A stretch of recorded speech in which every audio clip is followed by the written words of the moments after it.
Man, I knew someone should have taught that briefcase how to swim. Hail Caesar and hail the review. Yep, we just got out of Hail Caesar, which is a new Coen Brothers film. Yeah. And which is about the old Hollywood, and Josh Brolin is like a guy who has to keep everyone in line, I guess. Or, yeah. A wrangler. But there's also this whole thing with communists and George Clooney getting kidnapped and all that. Yeah. I'm sorry. I kind of want to start with saying what my favorite thing about this movie was, but what would you all think? Well, I'm not sure what to think yet. I mean, it is a Coen Brothers movie, and their movies always leave you thinking long after you leave the theater. I'm still not sure whether or not I like The Big Lebowski. Still gonna watch that again. Okay, I like this. It was okay. Me too. I really liked it. Yeah, I kind of want to say my favorite thing though about this movie was gotta be Alden Ehrenreich, or whatever his name is, the cowboy guy. I loved him. Very much. He's a very good actor. I've seen him a couple things, and he's always done a really good job. What's his name? Alden Ehrenreich or whatever. Okay, yeah. The only movie you might recognize him from was Blue Jasmine. Oh. He had a small scene in that. He was Alec Baldwin's son. Yeah. So I'd say I guess I'd say I like it right now. I mean I liked the feel for the time and the it was and great like tribute and kind of parody to the old film, to the studio Yeah. system of the time. Yeah. And I did like that they added that the writer communist thing, because that's a thing that actually did happen. Like they made a movie about it last year called Trumbo. Oh yeah. Yeah, so what exactly makes it a tribute though? I mean, you've seen the movie twice now, right? It's the accuracy of how the studio system worked back then. Well, yeah, there's that. How much control they big had. sequences that were a tribute to the old films with like dancing and all, like the Yeah. sequence. There was the scene with Scarlett Johansson with she coming out of the water and stuff like that. There was I think I don't. Excuse me. And how the I don't know I don't know this for sure, but I think I saw one of the Roman soldiers on the set wearing a watch, and that's kind of funny because in movies like Spartacus you can't actually see like Roman soldiers wearing watches. No, it's making fun of the one they actually tried to base as a realism one, but it was so poorly done, you actually noticed one of the guys was wearing a Rolex during the movie. Yeah. I think that might have been just another little detail in there. That's Moses is also wearing a watch in one scene in the Ten Commandments. And, Cecil B. DeMille. Man. And Josh Brolin was, of course, really good. Oh, yeah. Everyone, George Clooney. We already mentioned Aaron Reich. He was great. Yeah, and definitely Ralph George Fiennes. Clooney, too. And what's really cool, too, is I like that this movie has both Christopher Lambert and Clancy Brown in it. Both the Highlander and the Kurgan. That's right. I thought I knew he looked familiar. Yeah. I just couldn't place him. Yeah, when I saw that, I'm like, oh, Clancy Brown, Mr. Krabs is in this movie too. So, or Lex Luthor, and Mr. Krabs, the voice of Lex Luthor from animated series, and Mr. Krabs, and he also was the Kurgan from Highlander. And then and Christopher Lambert too is that one director of the dancing film too. So it's like that was really cool. And like I said, I love the dancing sequence. And there's the scene with Ralph Fiennes where he's trying to teach not only that, but also had Voldemort, and it was narrated by Dumbledore. I forgot about that too. Yeah. Thought that was cute. What I'm trying to put together though is what is the point of the whole movie? I mean, it has like the tagline "A Tale of Christ," which is exactly the tagline of Ben-Hur, the movie that they're making within the movie, the one that's called Hail Caesar, it does the same thing as Ben-Hur, where they don't show Jesus' face. And because one thing I do know is that there was another Coen Brothers film they did, A Serious Man, where I could never really, you couldn't really, that was good, I liked it, but just when I first saw it, like every time I saw it, I was like, I never got what the point of the movie was. That was always my problem. But then once I saw like a video on it, that kind of explained like, oh, so that's what that movie's about. Yeah. And So this is like definitely that one of those movies that the point is something you have to kind of figure out on your own. It's not like you can't just like Yeah, that's you're not gonna the movie's not You gonna know tell what? you. that does seem to be what the Coen brothers are about. Much like how in The Big Lebowski, there are so many scenes that don't seem to go anywhere, but that's exactly what they had in mind. I was expecting a kind of a bigger payoff from this film. Mm. You know? Like, most of the really big names, they're only there very briefly. Except for Josh Brolin. Yeah, Yeah. Josh Brolin. And I think the people who are there the least, though, the big names that are there the least, are definitely Tatum and Hill, who are also from Jump Street. So, I know that Frances McDormand as well, though. One of the I think she's Joel's wife, one of the Coen brothers' wife. She only has one scene. And Tilda Swinton was great too, as the twin reporters. I liked her. Yeah. But like I said when I mentioned Emmerich, he played both kind of a silly idiot, and he was also kind of charming too. He kind of played both really well. Yeah. Because wasn't what's her name? The actress who played Clara on there? No. Oh. I thought that was her. Jenna Louise Coleman, no. Yes. She wasn't in it. You thought she was the girl he was dating? Yeah. No, because Jenna Louise Coleman's obviously white. The lady they had is not white. She was, I don't know what she was exactly, but she wasn't. She was obviously like of a different descent. Besides, all those Whovian people have English accents. Yeah. But I thought, I enjoyed this movie. Yeah, and like I said, I've seen it twice, and I liked it both times. I thought it was really good. And yeah, it's definitely. I do agree that it's probably the best of the films that came out this week, next to Choice and. Yeah, I'd say so too, but. I mean, it only has a 79, so I guess that makes sense. I kind of suspected that because Coen Brother films can be not everyone can enjoy their style of film. It's not for everyone. Not that much to say on this film.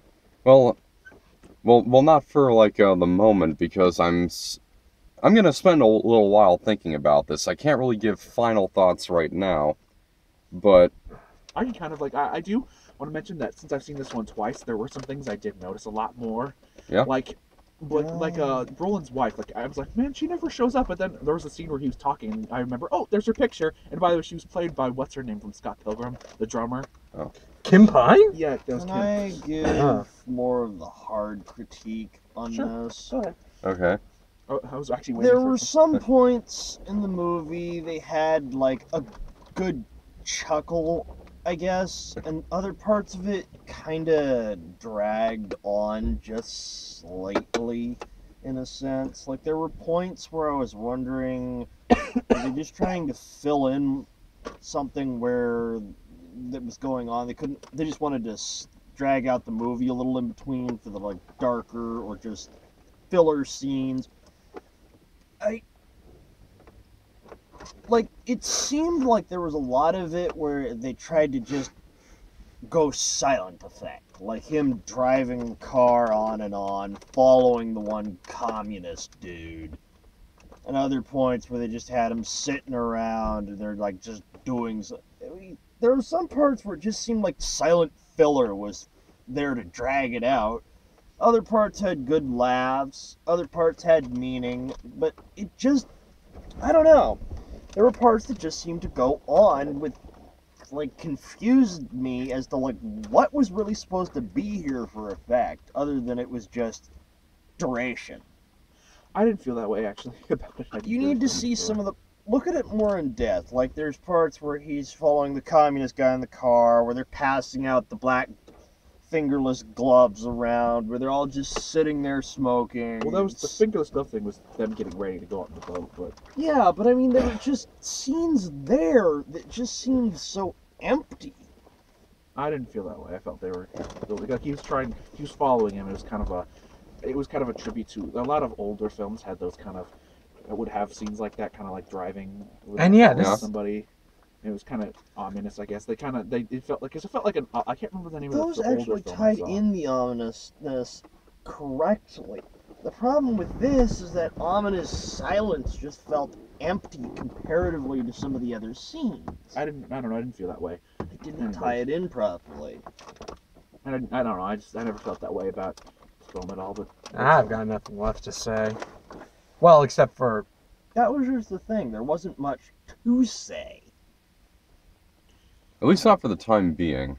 I mean, I feel that there's. I mean, like I said, there's performances, and I think there's plenty Yeah. of. I like- and the set design, and the Yep. sound. Like there's a scene where, the whole scene with where he's on the set, and there's great sound design, the squeaking of his shoes and all that, and like the door and. There was also Yeah, great that's sound when he's design. doing the when he Also, the spaghetti rope thing. Oh, That was- yeah. I can't remember, but I saw something about that where it's like spaghetti western kind of thing. Like, I get it.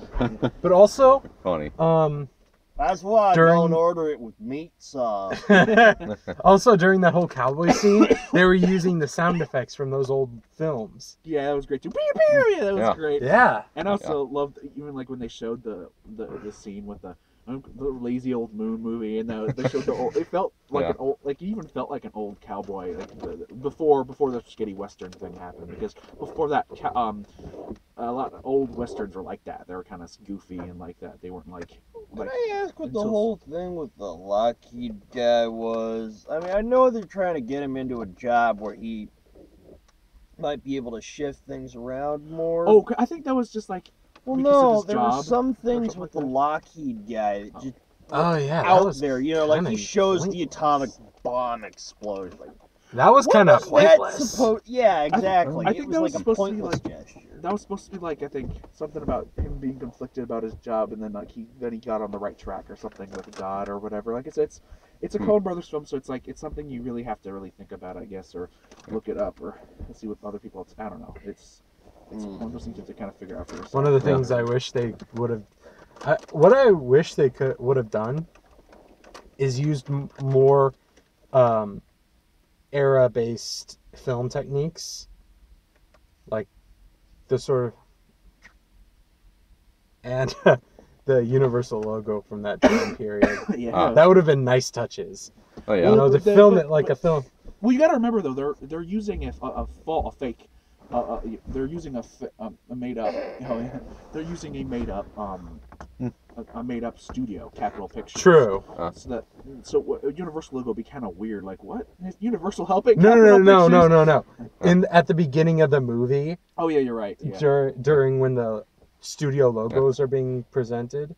yeah, that would have been cool. Yeah. Yeah. Like just those Because I little did like touches. the actual Hail Caesar thing was like dun Hail Caesar. That was cool. That was like a cool Yeah. title card, like in the movie inside. Even though it was like on the movie inside the movie, that was cool. Yeah. I also liked the preacher, the scene with God, where they're complaining about God, how God is. The argument of religious factorals versus religious factorals. It's not like we don't get enough of this in public. I have no making fun of opinion. it. It was kind of funny the way he did it. I thought it was a great. Political debate. So- Anything else? Well, well, for right now, I would. I like some of the smaller acting touches too. Like Wayne Knight had a small scene in it, and that was great. Where Oh. he was the harp player guy who Oh spiked, yeah. I forgot the other guy with the grapes who was his helper too. I recognize him from an internet series called The Guild. I He's a really good guy recognize too. most of those guys. There's a lot of I just don't know smaller, their like even like names. the guy who worked on Hail Caesar, the guy who went to Josh Brolin's room and he was talking to him about how the guy who informed him that Baird Whitlock left, he was actually in Hercules' Legendary Journey. I thought that was kind of cool. I recognize him.